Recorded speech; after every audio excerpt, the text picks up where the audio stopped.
A bolsa está só no início do ciclo de alta, podendo chegar a 140 mil pontos. Vamos ver os argumentos do Santander, se realmente fazem sentido. Mas, na minha opinião, antes disso, a inflação vai aumentar consideravelmente e isso pode impactar aqui os rumos da bolsa, inclusive as decisões da taxa de juros. Bem-vindo ao canal Top Ações. Deixa o like no vídeo, é muito importante seu like e considere também se inscrever no canal, tá? Então, como vocês sabem, há alguns dias o Banco Central manteve a taxa de juros a 13,75. No comunicado, inicialmente, foi um discurso mais duro do que o mercado esperava, porém, após muita pressão, principalmente do governo, a ata do Copom já foi um pouco mais amena, dando talvez alguns indícios que realmente vai reduzir a taxa de juros já na próxima reunião.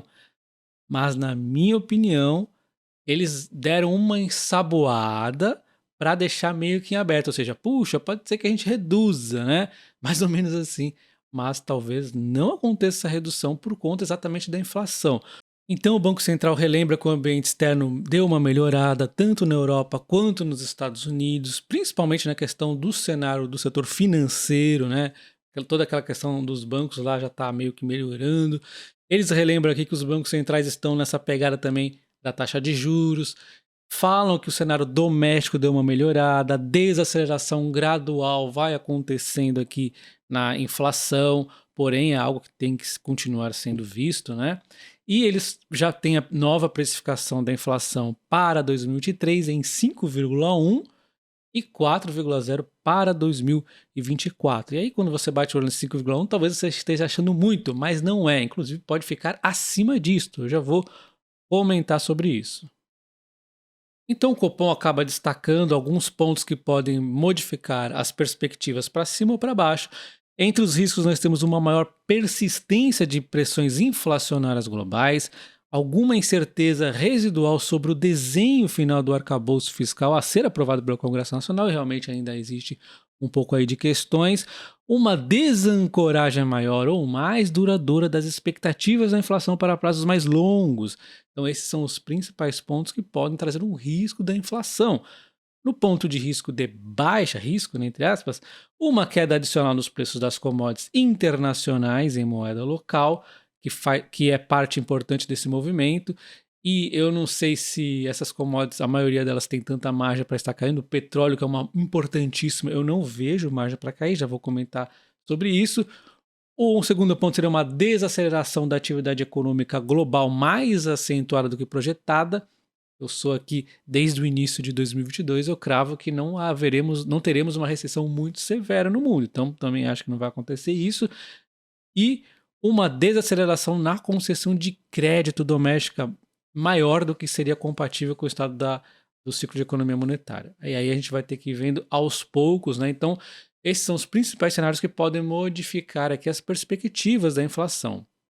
Então eles foram unânimes aqui na decisão de manter a taxa de juros a 13,75 pelo risco de antecipar a queda na taxa de juros antes do momento adequado, reacendendo a inflação. Porém, existe divergência quanto às próximas reduções, nas próximas reuniões. Observou divergência no comitê em torno do grau de sinalização em relação aos próximos passos. A avaliação predominante foi que a continuação do processo desinflacionário em curso, com consequente impacto sobre as expectativas, pode permitir acumular a confiança necessária para iniciar um processo parcimonioso de inflexão na próxima reunião. Eles meio que deixaram aberto, né, que de repente pode acabar realmente reduzindo a taxa de juros, mas pode ser só na próxima reunião uma sinalização que vai reduzir futuramente. Ficou meio que em aberto, na minha opinião. E aí a inflação é o fator chave para a gente observar. Então a gente vê a inflação reduzindo mês a mês, chegando a 3,4%, porém essa não é a inflação correta de se olhar, a gente tem que olhar o núcleo da inflação e não está reduzindo tanto assim. Essa inflação, porém, é a que o governo usa para falar que os juros reais estão tão ridículos, que o Brasil é a maior taxa de juros de não sei o quê. Então é aqui que o governo usa para botar pressão para cima do Banco Central. Então a gente vê que realmente tivemos bons números aqui recentemente, já foi bom em maio, 0,04 foi muito bom em junho, mas a gente tem que entender o que está reduzindo, né? Como o Banco Central não prometeu que vai reduzir no próximo anúncio, ele deixou bem aberto, né, para ser sincero, talvez na reunião de agosto eles vejam que a inflação de julho vai estar um pouco maior aqui e vai botar já um alívio na pressão que o governo coloca em cima do Banco Central. Eles podem novamente adiar, vamos dizer assim, essa redução da taxa de juros para a próxima reunião. O que eles vão olhar de verdade é o núcleo da inflação, como é que vai estar reagindo, porque o Banco Central sabe muito bem que esses números aqui não são bem verdadeiros, né? Eles estão aqui meio que contaminados pela questão dos impostos. Então vamos avaliar o que aconteceu em maio e junho para a inflação ficar bonita desse jeito. Vamos dar só uma revisadinha aqui em julho, que foi a mesma coisa basicamente que aconteceu nos outros 2 meses, né? Então a gente volta ali para junho de 2022, olha só a barrinha imensa aqui nos transportes, é a questão do imposto. O imposto que fez a inflação cair aqui em julho de 2022. Inclusive, como também caiu o diesel, ele foi impactando aí posteriormente, foi positiva a redução do imposto no diesel, né? Eu acho que a gasolina não precisava, mas o diesel foi bastante legal e ainda se mantém até o momento. A gente vê aqui, então, em maio de 2023, olha só, combustíveis novamente. Aí já não é a questão dos impostos, vamos dar uma olhada. Maio de 2023 caiu bastante. E junho de 2023 também caiu bastante. Então a gente vê que o transporte ele vem aqui impactando, fazendo a inflação cair. Por quê? Um dos motivos, o principal, é a questão do barril do petróleo, que vem numa queda infinita. Então, isso aqui, o petróleo não para de cair. Estamos agora em valores de R$ 72,50, a gente estava lá 100 e cacetado até pouco tempo atrás. Só que, na minha opinião, eu sempre bato nessa tecla que nós sempre teremos uma OPEP atuando para não deixar esse barril de petróleo cair demais. Então, nós estamos quase que no fundo aqui. Eu acredito num barril de petróleo entre 70 e 80, como o mais padrãozinho normal.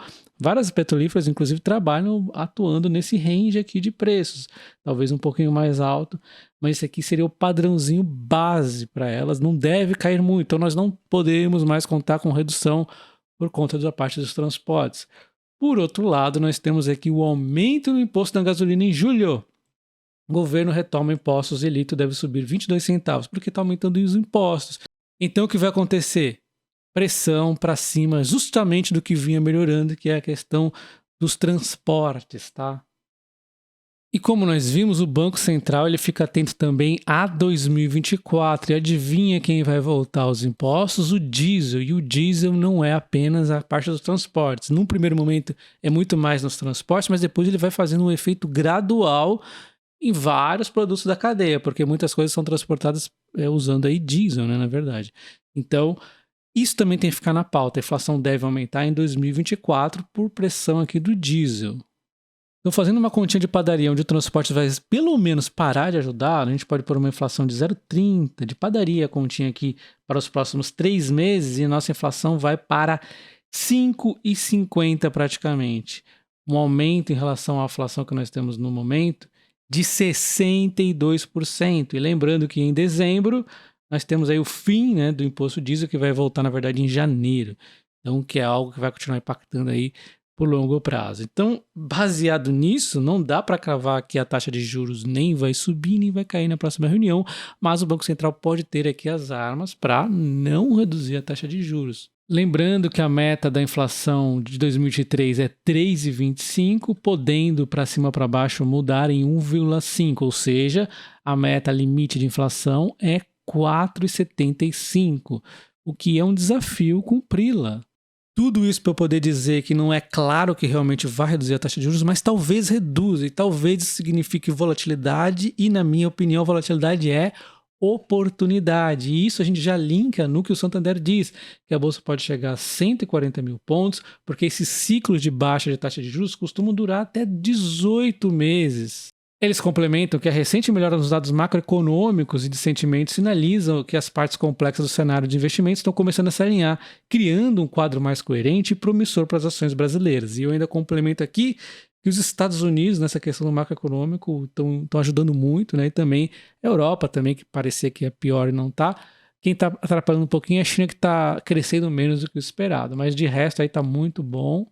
Então, o Santander destaca que o valor da Bolsa Brasileira está um desvio padrão abaixo da média histórica dos últimos 15 anos e acredita que o ciclo de corte da taxa de juros ainda vai melhorar mais a classificação. De acordo com o estudo do banco, nos 9 ciclos anteriores, a Bolsa subiu 21% nos próximos 12 meses e 43% nos 24 meses seguintes depois do primeiro corte de juros. Cara, esse corte de juros a gente tem que torcer para que demore para acontecer esse tipo de alta. Óbvio, né?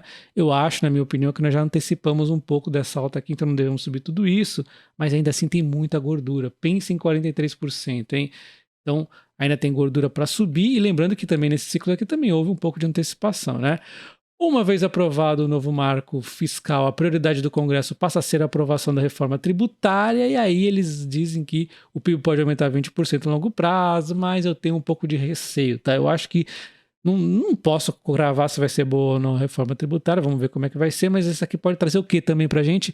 Volatilidade. Pode ser até que realmente melhore, mas no meio do caminho vai subir, vai cair, vai acontecer uma loucura, e a gente tem que estar preparado aqui também, que na minha opinião vai dar boas compras, né? O posicionamento dos investidores locais ainda é leve. Os gringos é que estão comprando aqui a bolsa. Os brasileiros aqui estão com medo, né? Não sei do que.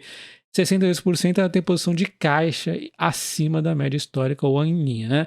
E o mais importante de tudo, as previsões de crescimento de lucros para as ações para 2024 começaram a ser revisadas para cima, e as revisões devem acelerar assim que o Banco Central iniciar o ciclo de flexibilização monetária. Óbvio, a gente não vai torcer para o cenário ruim para o Brasil só para a gente comprar ação barata, mas eu acredito que o Banco Central tem a capacidade para tomar as melhores decisões. E se essa decisão for de reduzir a taxa de juros lá para frente, melhor para a gente, cabe a nós aproveitarmos as oportunidades.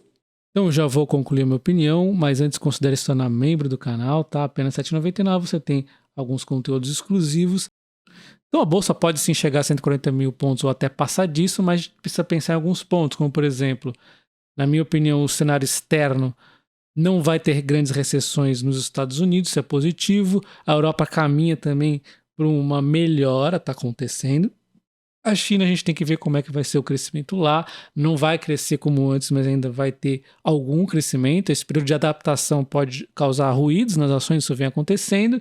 Já no Brasil, não se esqueça que muitos ruídos ainda podem acontecer. O arcabouço fiscal, desde o primeiro dia, eu até que fiquei mais animado do que o resto do mercado, porque eu achei que trouxe alguma previsibilidade e poderia melhorar muito no Congresso.